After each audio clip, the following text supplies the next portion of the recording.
Bismillahirrahmanirrahim. Assalamualaikum warahmatullahi wabarakatuh.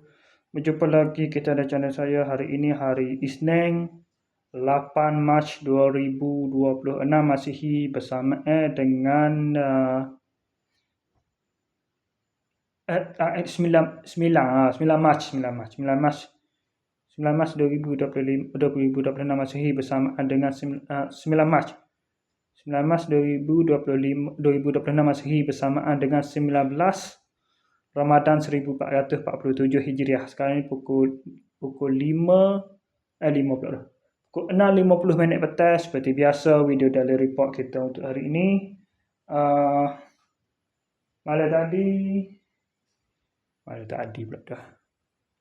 Lepas pada buat video daily report petang kemarin, saya tak pergi mana-mana lah, tak keluar mana-mana. Buat sekian kalinya lah. Tak keluar lagi. Seminggu lebih dah. Dah seminggu dah. Tak keluar mana-mana. Lepas tu, tak keluar mana-mana. Tak pergi mana-mana. Lepas tu, tunggu sampai masuk waktu berbuka. Lepas berbuka tu, terus bersiap pergi ke masjid lah untuk semaya isyak berjemaah dan juga solat sunat tarawih. Malam ni adalah malam ke-20. InsyaAllah saya akan pergi pula lah. InsyaAllah cukup lah.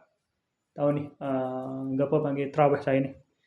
Solat tarawih terakhir cukup. InsyaAllah saya akan penuhkan lah. Cukupkan lah. 30 hari cukup. Berturut-turut. Sebab kita mahu kan sebelum puasa tu, esok tu, malam ni, contoh esok puasa, hari ni, hari pertama pun dah lepas. Kadang-kadang saya terlupa, kadang-kadang mana pertama tu. Kadang-kadang tahun-tahun apa dah. Ada juga saya tak begitu pun ada. Tahun-tahun sebelum ni, tahun ni tahun baru kan.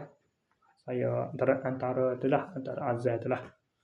Okey, lepas tu selepas selesai tu saya singgah pada universiti biasa, minimal universiti biasa. Balik tu dalam pukul 1, dekat pukul 1. 12.50 hari tu berkurang. Lepas tu malam tadi buat sekali kalinya tak tidur juga. Semaya subuh. Makan sahur pada pukul 4.50. Kemudian makan semaya subuh pada pukul 6.30 pagi. Tidur pada pukul 9.30 pagi. Bangun pada pukul 1.10 tengah hari. Lepas tu tak tidur lah. Balik main edit video ni sepanjang hari ni. Edit video untuk channel tu. Dah dapat 5 channel. Ada dah 45 channel. Adalah dah dapat 5 channel. Dah start edit untuk di-upload kepada 5 ke 6 channel dah. Siap dah. Ready dah untuk upload bila masa lah. Lepas tu semaya asar tadi pada pukul 6.40 semaya asar ni. Lepas tu 6.50 saat ni terus main ke sini dah untuk buat video daily report ni. Okey, saya sekali saja untuk sesi video daily report kita untuk hari ini. Assalamualaikum, jumpa lagi. Bye.